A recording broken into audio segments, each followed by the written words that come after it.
میرے محترم دوستو، بزرگوں، عزیزو، سب سے اہم سوال یہ ہے کہ اس امت کے باوجود عبادات کے کرنے کے اور باوجود یہ کہ امت کا ایک مجموعہ وہ صحیح عبادات پر، صحیح معاملات پر، اچھے اخلاق پر، پاکیزہ معاشرے پر ایک مجموعہ قائم ہے، لیکن اس کے باوجود اللہ تعالیٰ کی غیبی نصرتیں نہیں ہیں۔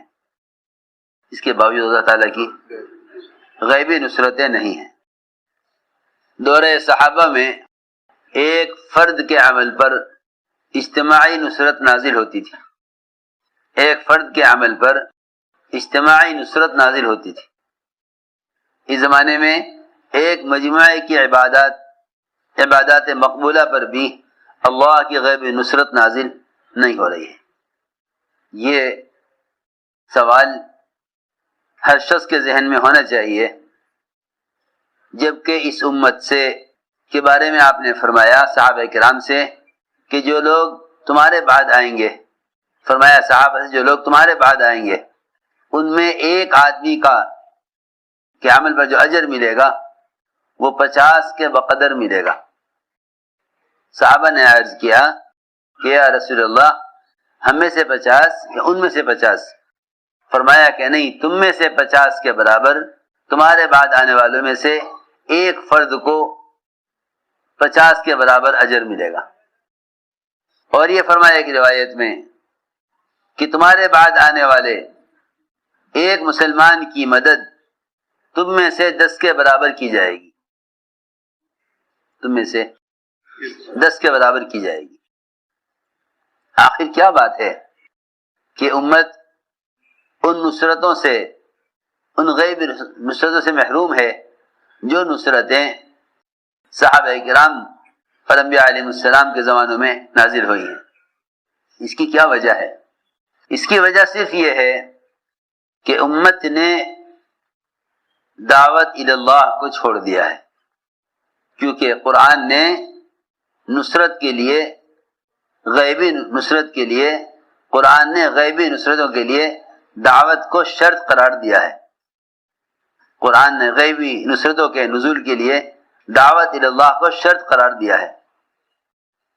میری بات بہت دھیان سے سننی پڑے گی۔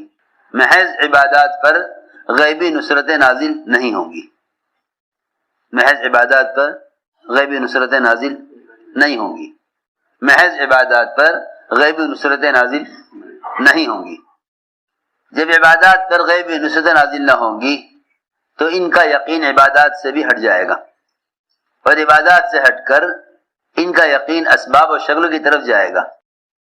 وہ یوں سمجھیں گے کہ عبادت اور اسباب کو جمع کرنے پر مدد ہوگی، بغیر اسباب اختیار کیے ہوئے محض عبادات سے نصرت نہ ہوگی۔ حالانکہ نصرتوں کے رک جانے کا سبب وہ دعوت اللہ کا چھوٹ جانا ہوگا۔ اس لیے خوب سمجھنا چاہیے کہ اللہ تعالی کی طرف سے نصرت کا ضابطہ کیا ہے، غیبی نصرت کا ضابطہ کیا ہے، اس کو جاننا چاہیے کہ غیبی نصرت کا ضابطہ کیا ہے، غیبی نصرت کا ضابطہ کیا ہے۔ اللہ تعالی نے قرآن میں شرط لگائی ہے، ان تنصروا اللہ ینصرکم، آگے فرمایا وَيُثَبِّتْ أَقْدَامَكُمْ، کہ اگر تم اللہ تعالی کے دین کے مددگار ہو تو اللہ تعالی تمہارے مددگار بھی ہیں اور تمہارے قدموں کو تمہارے دین پر جمانے والے ہیں، تمہارے قدموں کو تمہارے دین پر جمانے والے ہیں۔ ہمیں صحابہ کرام کی ساری سیرت کو پڑھ کر یہ معلوم ہوا کہ صحابہ کرام کی غیبی نصرتوں کا سبب وہ دعوت اور عبادت دونوں کو جمع کرنا تھا، دعوت اور عبادت دونوں کو جمع کرنا تھا، دعوت اور عبادت دونوں کو جمع کرنا تھا، کیونکہ اگر ان دونوں میں سے کسی ایک میں کمی آئے گی تو انفرادی اجتماعی دونوں طرح نقصان ہوگا۔ امت کے ارتداد کا سبب ہی نقل و حرکت کا چھوٹ جانا ہے، امت کے ارتداد کا سبب ہی نقل و حرکت کا چھوٹ جانا ہے۔ جب یہ امت اللہ کے راستے کی نقل و حرکت اور بذات خود دعوت دینا چھوڑ دے گی تو امت میں ارتداد عام ہو جائے گا، امت میں ارتداد عام ہو جائے گا۔ خروج اور نقل و حرکت کا اصل مقصد اسلام کو عملی طور پر قائم رکھنا ہے۔ خروج اور نقل و حرکت کا اصل مقصد اسلام کو عملی طور پر قائم رکھنا ہے۔ جہاں جہاں سے اسامہ کی جماعت گزرتی تھی وہاں کے مرتدین اسلام کی طرف اسلام میں داخل ہو جاتے تھے۔ جہاں جہاں اسامہ کی جماعت گزری وہاں کے مرتدین اسلام میں داخل ہو گئے۔ مجھے عرض یہ کرنا ہے کہ دعوت اور عبادت ان دونوں کو مستقل جمع رکھنا یہ اللہ تعالیٰ کی غیبی نصرتوں کا اصل سبب ہے، کیونکہ اگر یہ امت دعوت چھوڑ بیٹھے گی تو دو بڑی خیروں سے محروم ہو جائے گی، دو بڑی خیروں سے محروم ہو جائے گی۔ ایک تو محرومی ہوگی وحی کی برکات سے، محرومی ہوگی وحی کی برکات سے، دوسرے محرومی ہوگی دعاؤں کی قبولیت سے۔ امت کے دعوت چھوڑ دینے پر دو مصیبتیں آئیں گی، ایک وحی کی برکات سے محرومی، دوسرے دعاؤں کی قبولیت سے محرومی۔ یہ فرمایا حدیث میں کہ جب یہ امت بھلائی کا حکم کرنا چھوڑ دے گی اور برائی سے روکنا چھوڑ دے گی تو ان کی دعائیں قبول نہ ہوں گی۔ اگر یہ اللہ والوں سے، اولیاء اللہ سے، نیک لوگوں سے، ایسے لوگ جن کی دعائیں اللہ کے یہاں قبول ہوتی ہیں ان سے بھی دعا کرائیں گے، ان کی دعاؤں بھی ان کا استحقاق نہیں رہے گا، ان کی دعا میں ان کا حق نہیں رہے گا۔ دوسری بات یہ ہے کہ وحی کی برکات سے امت محروم ہو جائے گی۔ اس سے معلوم ہوا کہ آپ صلی اللہ علیہ وسلم کی وفات کے بعد وحی کی برکات، وہ آپ والی محنت جس کو دعوت کہتے ہیں، اس محنت سے وحی کی برکات کا سلسلہ باقی رہے گا۔ وحی تو منقطع ہو جائے گی آپ کی وفات پر، وحی تو رک گئی آپ کی وفات پر، اب وحی کسی پر نہیں آئے گی، لیکن وحی کی جو برکتیں ہیں وہ برکتیں اس طریقہ محنت کے ساتھ قیامت تک رہیں گی جو طریقہ محنت آپ لے کر آئے ہیں۔ اس لیے مولانا الیاس صاحب رحمۃ اللہ علیہ فرماتے تھے کہ دعوت تسخیر عالم کا نسخہ ہے، دعوت تسخیر عالم کا نسخہ ہے۔ نظام کائنات جب مسخر ہوگا جب یہ دعوت عبادت دونوں کو جمع کرے۔ محض عبادات سے تسخیر عالم کا وعدہ نہیں ہے، محض عبادات پر تسخیر عالم کا وعدہ نہیں ہے۔ تسخیر عالم کا جو وعدہ ہے وہ دعوت عبادت کو جمع کرنے پر ہے۔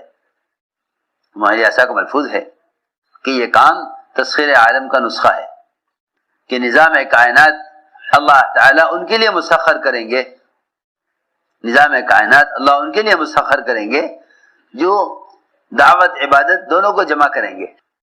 میں ضرور بات عرض کر رہا، جتنے بھی باطل سلطنتیں اور جتنا بھی باطل نظام تھا وہ اللہ تعالیٰ کی غیبی نصرتوں کو دیکھ کر مغلوب ہوتا تھا، وہ اللہ کی غیبی نصرتوں کو دیکھ کر مغلوب ہوتا تھا۔ جب دیکھا اہل باطل نے کہ صحابہ سمندروں کے اوپر اس طرح چل کر آ رہے ہیں جیسے پکے راستے پر چلا جاتا ہے، تو وہ یہ کہہ کر بھاگے کہ یہ سب دیو ہیں۔ دیو کیا ہیں؟ دیو ہیں، یہ انسانی مخلوق نہیں ہے، یہ کہہ کر بھاگے کہ سب دیو ہیں۔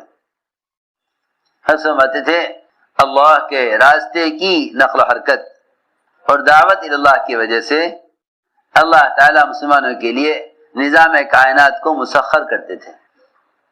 اس تصویر کو دیکھ کر اہل باطل یا تو راستے سے ہٹ جاتے تھے یا اس دین کو حق سمجھ کر دین میں داخل ہو جاتے تھے۔ اس لیے کہ یہ بات پکی بات ہے کہ اللہ تعالیٰ کی مدد اس وقت تک نہ آئے گی جب تک ذمہ داری پوری نہ کی جائے، اور ذمہ داری اس وقت تک پوری نہ ہوگی جب تک خود جا کر دعوت نہ دی جائے۔ ذمہ داری اس وقت تک پوری نہ ہوگی جب تک خود جا کر دعوت نہ دی جائے۔ ذمہ داری اس وقت تک پوری نہ ہوگی جب تک خود جا کر دعوت نہ دی جائے۔ یہ پکی بات ہے کہ ہر مسلمان کا بذات خود دعوت دینا یہ اس کا اپنی ذمہ داری کو ادا کرنا ہے۔ میں مزید عرض کر دوں، کسی ذریعے سے دین کا پیغام پہنچا دینا دعوت نہیں ہے۔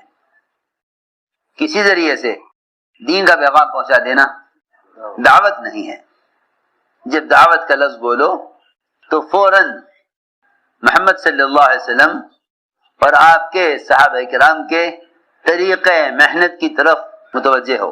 جب بھی لفظ دعوت کو سنو سوچو کہ دعوت محمد صلی اللہ علیہ وسلم اور آپ کے صحابہ کرام کا طریقہ محنت ہے۔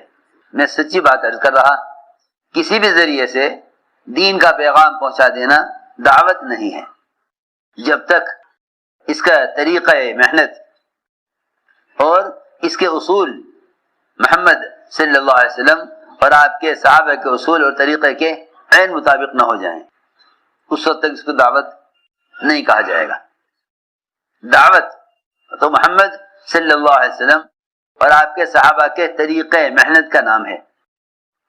میں نے عرض کیا کسی بھی ذریعے سے دین کا پیغام پہنچا دینا دعوت نہیں ہے۔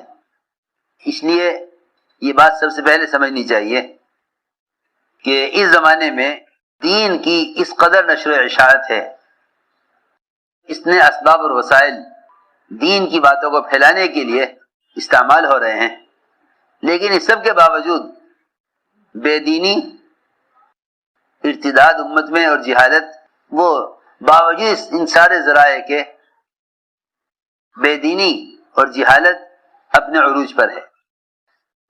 کیا وجہ ہے؟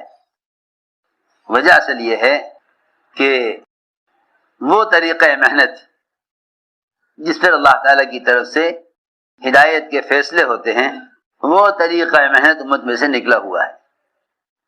یہ بات سب سے پہلے سمجھنی چاہیے کہ اس زمانے میں دین کی اس قدر نشر و اشاعت ہے، اس نے اسباب اور وسائل دین کی باتوں کو پھیلانے کے لیے استعمال ہو رہے ہیں، لیکن اس سب کے باوجود بے دینی، ارتداد امت میں اور جہالت، وہ باوجود ان سارے ذرائع کے بے دینی اور جہالت اپنے عروج پر ہے۔ کیا وجہ ہے؟ وجہ اصل یہ ہے کہ وہ طریقہ محنت جس پر اللہ تعالیٰ کی طرف سے ہدایت کے فیصلے ہوتے ہیں، وہ طریقہ محنت امت میں سے نکلا ہوا ہے۔